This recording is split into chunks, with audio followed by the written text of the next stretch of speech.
Hello and welcome back. I hope you're all well. At the storage, just come up to check the caravan and it's raining as usual.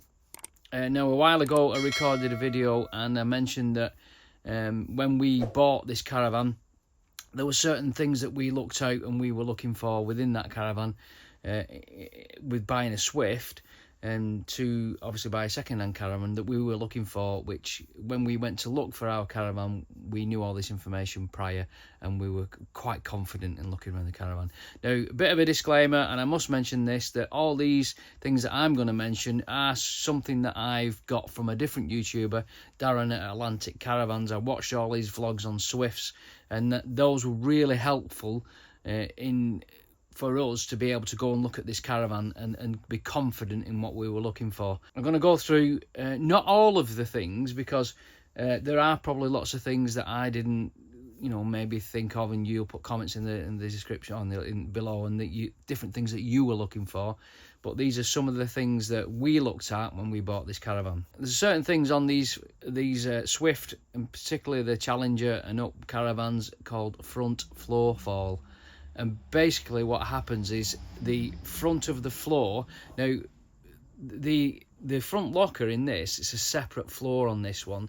So the caravan has a floor and there's a separate floor for the front locker. Now in our old Bailey it was all one floor, and I think that was a major flaw by Bailey, because obviously the front lockers in our vans were knackered, and that's due to, I would say, poor design. But anyway, the front floor fall. Now there's a few things you can do in order to check for this. The first one is to check where the winders are, and I put a picture up here. If you look at where the leg winders are at the front, now they should be in the centre of the hole, and not drop down or low. They should be roughly in the centre of that hole in the side of the caravan where you slot your leg winder in. If they are slightly lower, then you've got a potential to have the front floor fall.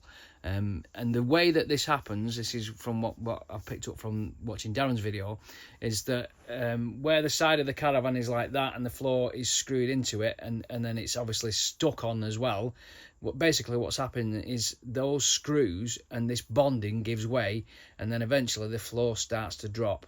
They have corrected it. I don't know what year that was, but basically, obviously, it just drops down, and then it can drop the front floor, and obviously the screws snap and the bonding fails and it drops down. Apparently, it's quite an easy fix to fix that, but that's one of the things that we look for. Also, with that particular issue, if you look within the gas locker, I'll put a bit of footage in here. If you look within the gas locker, either side at the back, there's these aluminium brackets, L brackets. And if any of those screws are loose within those brackets, then that is another indication of this front floor fall, because what it's doing is it's pulling down and pulling the screws out of the side of the caravan wall there. So again, just look inside the front lockers and ensure that those screws are all in, not loose and not hanging out. So the next thing that we went through this van with was with our non-invasive damp meter. And I've done a bit of a vlog on this, I think. A lot of people ask me what setting do I put this on, and we put it on softwood. That's the best one to use this. Now, we went round the whole of the caravan with this before we purchased it.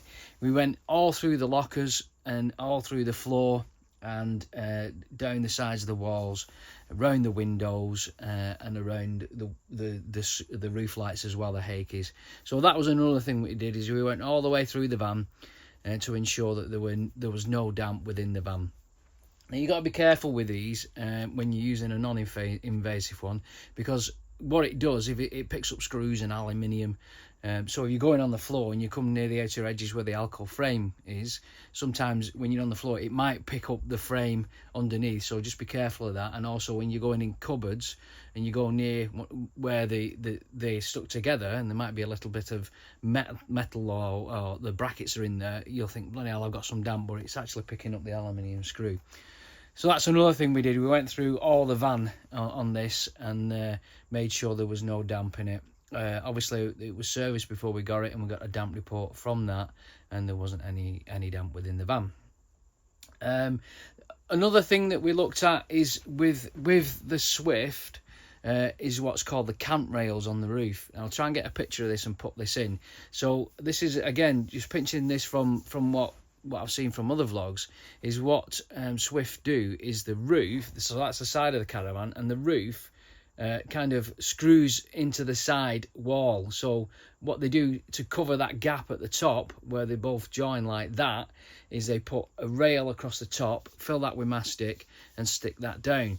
Now what tends to happen sometimes is where that rail comes across the top of the roof, what happens there is that rail or the mastic becomes well, basically deteriorates and becomes loose, the camp rail, and then the water's getting underneath it. Now, because they put the van like that, what happens is it drips down the wall, and what's been happening in some of these caravans is you get dripping down the wall, maybe, and because of the structure of the walls, there's no wood in them, they don't get damp. But what does happen is the furniture inside the caravan, that's getting damp, and that's a bigger problem because it's harder to put the furniture in, because when a caravan's built, the furniture is all put in first and then the sides are put on afterwards. It's quite strange how they do it, but so the damage is going within the furniture and not within the wall. Now, the best case, what they could have done with that is, instead of putting it like that, is put it on top, and then you wouldn't have that issue. But there must have been a reason for that, and the reason why, you know. But the camp rails on the top is a definite must to check. The other thing to check, this front window at the front of the caravan, and people saying that the cracking and the split and stuff like that. Now, I'll just show you up here, but what we tend to do, well, what I did when we bought the caravan, is I had a good look around this window. Now, there are some, our front window goes, the panel goes all the way across the front of the van. Now, there are some that are just this size here. Now, ours doesn't seem to be have any issues and no problems. What we don't do, even at night, we never shut this blind. So in the morning, if you get that bit of sun shining on this, we never shut these at night. In fact, we never shut any of these blinds at night, because we've got the door obviously going into the bedroom. We leave these open because there's nobody in the front of the van, so there's no heat trapping within there as well. But I had a really good look all around this roof, or sorry, this window, to make sure that there were no kind of splits or cracks or anything in there, and there didn't seem to be. So as far as I'm aware, that is all okay. Other things we checked, we went around the van, checked all the drawers and the cupboards, because there is issues with these about screws coming loose. I also checked the drain underneath here, underneath the sink, to make sure that was okay. We have actually had an issue where that did leak a little bit, and I took that apart and siliconed it all back together and stuck it all back together. We checked all the electrics, obviously, made sure everything was working. When you do a handover, or when you go for a handover, they should fill the water system up. They should put all the electrics on and test everything and make sure everything works before you go. You can also get the caravan checked by an approved workshop, caravan workshop, mechanic. Get them to come around and have a look at it before you purchase it. Yeah, so we checked all the lights. All the doors worked. We even checked the front bed, everything worked. We pulled all the cushions away, checked all around there. With this particular one, we've got Alder heating, so we checked that Alder heating fluid was topped up. What else did we check? We checked that the struts on the bed worked okay. We have found an issue with the front locker. A bracket has broken off on the hinge, so we're going to have to get that fixed on a warranty when it goes in for its service. All the Alder heating works. Now, when we went for this caravan and we picked it up, I was talking about connecting my phone to the Swift command, and the salesman at the time, Martin, said, "Oh, I don't think you can do that," but you can actually connect your phone to the Swift command, and you can control while you're in the, not while you're away from it, but while you're in the van, you can control all your lighting and your heating and everything like that, and your fridge settings and everything. We checked that it was clean as best as we could. As those that will know, when we did the pickup video, the actual where the toilet cassette goes in, that cupboard there was absolutely filthy. I mean, we did check it at the time, and I told him it was disgusting, but I just wanted to get out there and get the caravan up to the storage and get it sorted. So I said, leave it, I'll do it myself. Checked all the screens, the blinds, the fly screens and everything, make sure they're all worked. Just on the windows and on the ceiling as well, on the roof Haiku lights. And that's about it. Oh, checked all the gas, make sure all the gas comes through, all the burners are working on the hob. Having said that, we've never used the hob or the oven in this caravan, but we have tested them. What else did we check? Check the microwave and the lights. Obviously, one of the main things you need to check is the tyres. They put brand new tyres on this. The tyres were 7 years old, but they changed the tyres and changed the spare as well. Checked all the lights outside, made sure they worked.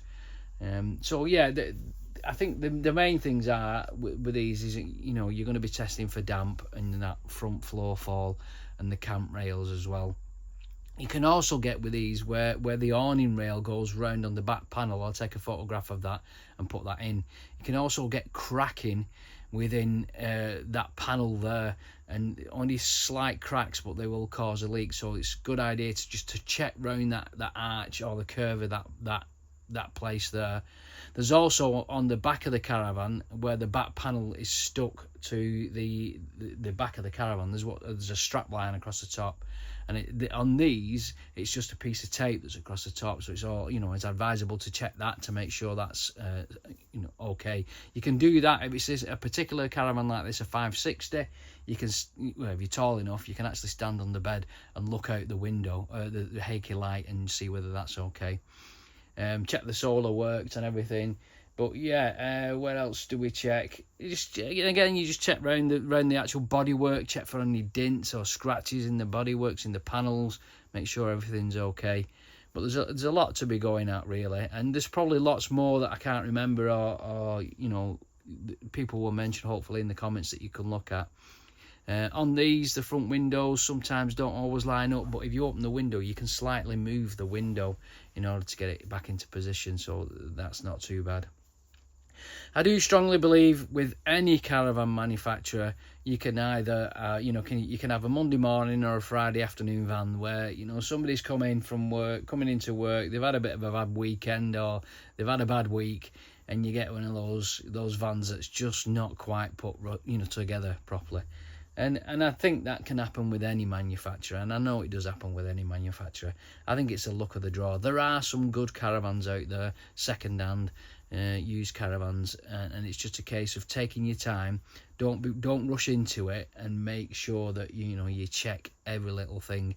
Things will go wrong with the caravan when you purchase it, and you'll be like, oh God, I can't believe this. Like our door lock went, and that was within weeks of buying the van.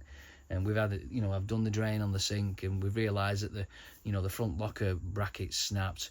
But things will go wrong. At the end of the day, when you think about this vehicle being towed down the road, there's a lot of rattling going on and a lot of movement in a vehicle that's supposed to be quite solid. And they are, at the end of they're a lot stronger than they used to be. But at the end of the day, it's a bag of bones stuck together, and it's rattling around. So things do fall off and get loose. So I can't think there's anything else. I'm sure there'll be loads of other things that people put in the comments, and just things that you can check and things that you can look for. Right, so that's it. I hope that's been helpful. Again, put your comments in the description below of any other things that that you can check, and it'll be helpful for other people to look at if they're thinking of buying a Swift caravan. Right, thanks for watching. You take care, and we will see you soon. Bye bye.